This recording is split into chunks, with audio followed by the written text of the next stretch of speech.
Agriculture शब्द आपने तो जरूर सुना होगा और आप जानते भी होंगे कि एग्रीकल्चर क्या होता है। एग्रीकल्चर को हिंदी में कृषि या खेती करना कहते हैं। आप किसी दूर दराज गांव से बिलोंग करते हैं तब आपने एग्रीकल्चर को काफी पास से जिया होगा कि एग्रीकल्चर क्या है। वहीं अगर आप किसी टाउन से हैं तो आपने एग्रीकल्चर को जरूर महसूस किया होगा। आपकी थाली में जो तरह तरह के पकवान होते हैं ना, तरह तरह की सब्जियां होती है, सबकी सब एग्रीकल्चर की ही तो देन है। एग्रीकल्चर से संबंधित ही एक और टर्म है जिसे कहते हैं ऑर्गेनिक एग्रीकल्चर, जो हमें प्रकृति, मनुष्य और जानवरों को नुकसान पहुंचाए बिना एग्रीकल्चर सिखाता है। ऑर्गेनिक एग्रीकल्चर से संबंधित आपकी जिज्ञासा को शांत करने के लिए ही क्विक सपोर्ट आपके लिए वीडियो फुल डिटेल में लेकर आया है। तो चलिए वीडियो शुरू करते हैं और जानने का प्रयास करते हैं कि ऑर्गेनिक एग्रीकल्चर क्या है। तो ऑर्गेनिक एग्रीकल्चर क्या है, ये जानने के पहले हम जान लेते हैं कि इनऑर्गेनिक एग्रीकल्चर क्या होता है।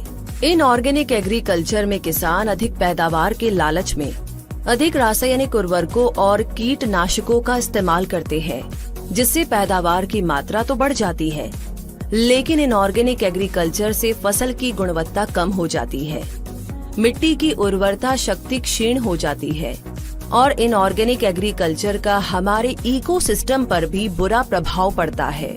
अब हम वापस आते हैं अपने मूल प्रश्न पर। ऑर्गेनिक एग्रीकल्चर इनऑर्गेनिक एग्रीकल्चर का उल्टा होता है। ऑर्गेनिक एग्रीकल्चर में कोई रासायनिक खाद या कीटनाशक दवाओं का उपयोग नहीं होता है। इसमें गाय के गोबर, मूत्र, कंपोस्ट खाद, जैविक खाद, वर्मी खाद तथा हरी खाद का इस्तेमाल होता है। इन सब का प्रकृति पर कोई बुरा प्रभाव नहीं होता है, इसीलिए ऑर्गेनिक एग्रीकल्चर काफी इको फ्रेंडली होता है। इसमें पैदावार की गुणवत्ता में भी अधिक सुधार होता है। इस प्रकार के ऑर्गेनिक फूड हमारी हेल्थ के लिए काफी फायदेमंद होते हैं। आज पूरी दुनिया ऑर्गेनिक एग्रीकल्चर को प्रमोट कर रही है। लोग अब फिर से इनऑर्गेनिक एग्रीकल्चर को छोड़कर ऑर्गेनिक एग्रीकल्चर को अपना रहे हैं और वर्तमान पीढ़ी को अपने भविष्य को रासायनिक उर्वरकों से होने वाले दुष्प्रभाव से बचा रही है। अब आपके माइंड में एक प्रश्न आ रहा होगा कि आखिर क्यों पूरी दुनिया इनऑर्गेनिक से ऑर्गेनिक की तरफ शिफ्ट हो रही है। इस सवाल को भारत के संदर्भ में समझने की कोशिश करते हैं। आजादी के बाद भारतीय कृषि कुछ खास अच्छी सिचुएशन में नहीं थी। भारत के अनाज भंडारण में कमी हो गई थी। 60 के दशक में तो हालत ऐसी थी कि कुछ बाहरी मुल्कों से अनाज आयात किए गए। परंपरागत तरीके से खेती करने से ज्यादा पैदावार की प्राप्ति नहीं हो रही थी। इस विकट संकट से बचने के लिए भारत में हरित क्रांति लाई गई। हरित क्रांति के आने से भारतीय कृषि का काया पलट हो गया। अब खेती में नए नए मशीनरी, सिस्टम, संसाधन प्रयोग होने लगे। इसी के साथ खेतों में ज्यादा पैदावार के लिए भी कई तरह के आर्टिफिशियल फर्टिलाइजर प्रयोग किए जाने लगे। हरित क्रांति का भारतीय कृषि पर बहुत बड़ा प्रभाव पड़ा। गेहूं के उत्पादन और चावल के उत्पादन में 2 गुना इजाफा हुआ और भारत बहुत जल्द अनाज की समस्या से बाहर निकल गया। और हरित क्रांति की बदौलत भारत अनाज के मामले में स्वावलंबी तो बन गया, लेकिन कहते हैं ना कि जो चीज हमारे लिए कभी वरदान होती है वही चीज अभिशाप भी बन जाती है। हुआ कुछ ऐसा ही कि हरित क्रांति के बाद रासायनिक उर्वरकों के बेतहाशा इस्तेमाल से धरती विषाक्त होने लगी। अधिक सिंचाई की वजह से कई जगहों पर भूमिगत जल स्तर काफी नीचे चला गया। इनऑर्गेनिक एग्रीकल्चर से जो पौधों के डंठल होते हैं उनका इस्तेमाल किसान चारों के रूप में करने लगे, जिससे पशुओं की सेहत पर भी इसका ज्यादा प्रभाव पड़ा। कीटनाशक के छिड़काव से जो फायदेमंद कीट थे वो भी लुप्त होने लगे। इससे हमारा इकोसिस्टम काफी ज्यादा कुप्रभावित हुआ। इन सब की वजह से ही ऑर्गेनिक एग्रीकल्चर पर जोर दिया जाने लगा और आज स्थिति ये है कि पूरी दुनिया ऑर्गेनिक एग्रीकल्चर की ओर शिफ्ट हो रही है। अब हम जानते हैं कि ऑर्गेनिक एग्रीकल्चर के फायदे क्या क्या है। पहला तो ये कि ऑर्गेनिक फूड का सबसे बड़ा बेनिफिट यही है कि जो ऑर्गेनिक फूड होते हैं उसमें किसी भी प्रकार के हानिकारक रासायनिक तत्व नहीं होते हैं, जो इंसानी सेहत के लिए काफी फायदेमंद होते हैं। दूसरा है ऑर्गेनिक एग्रीकल्चर से किसानों को आर्थिक स्तर पर काफी फायदा होता है। ऑर्गेनिक फूड दुगने दाम पर बेचे जाते हैं और बाजार में इसकी मांग भी बनी रहती है। जैसे ऑर्गेनिक गेहूं 40 से 45 रुपए किलो, सरसों का ऑर्गेनिक ऑयल 200 रुपए के करीब बेचा जाता है, जो सामान्य दाम से दुगुना है। तीसरा है ऑर्गेनिक खाद का इस्तेमाल करने से मिट्टी की खाद शक्ति में वृद्धि होती है, जिससे पैदावार में इजाफा होता है। चौथा है कि ऑर्गेनिक खेती में सिंचाई के लिए अधिक जल की आवश्यकता नहीं पड़ती है, जिससे भूमिगत जल स्तर में इजाफा होता है। पांचवा है कि इसमें खाद के लिए कंपोस्ट खाद, वर्मी खाद का उपयोग किया जाता है और कंपोस्ट खाद में कचरे का उपयोग किया जाता है, जिससे होने वाले रोगों में कमी होती है। छठा है कि रासायनिक खाद का उपयोग नाम मात्र होने से लागत में कमी आती है, जिससे किसानों के जेब पर कम बोझ पड़ता है।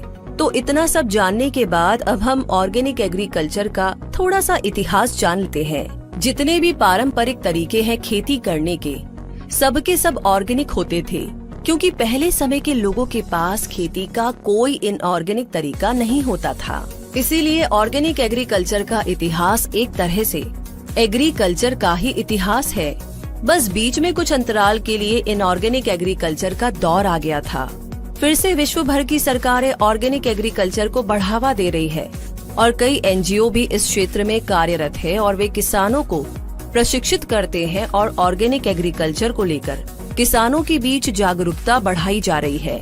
आज यूट्यूब पर भी कई सारे किसानों की सक्सेस स्टोरी है, जो ऑर्गेनिक एग्रीकल्चर से लाखों कमा रहे हैं और बाकी किसानों के लिए प्रेरणा के स्रोत बने हुए हैं।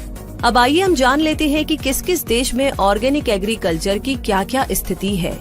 वैसे तो आज पूरे विश्व में ऑर्गेनिक एग्रीकल्चर की सकारात्मक लहर दौड़ी है, लेकिन फिर भी कई सारे देश इस दौड़ में काफी ज्यादा आगे हैं, तो कई सारे देश इस दौड़ में अभी भी काफी पीछे है। Research institute of organic agriculture के 2018 की रिपोर्ट के अनुसार ऑस्ट्रेलिया, अर्जेंटीना, चाइना और यूनाइटेड स्टेट के पास सबसे ज्यादा ऑर्गेनिक लैंड है। भारत में भी ऑर्गेनिक एग्रीकल्चर को सपोर्ट करने के लिए भारत सरकार ने परंपरागत कृषि विकास योजना लॉन्च की है, जिसका उद्देश्य किसानों को शामिल करते हुए ऑर्गेनिक प्रोडक्ट के डोमेस्टिक प्रोडक्शन तथा सर्टिफिकेशन में तेजी लाना है। इसके साथ साथ एशिया, यूरोप, अफ्रीका आदि के महादेशों में भी ऑर्गेनिक एग्रीकल्चर पर काफी जोर दिया जा रहा है। वैसे दोस्तों, अब आपको समझ में आया होगा कि ऑर्गेनिक एग्रीकल्चर क्या है और ऑर्गेनिक एग्रीकल्चर से क्या क्या फायदे हैं, इसका इतिहास क्या है और पूरे विश्व में इसके प्रति क्या प्रतिक्रिया है।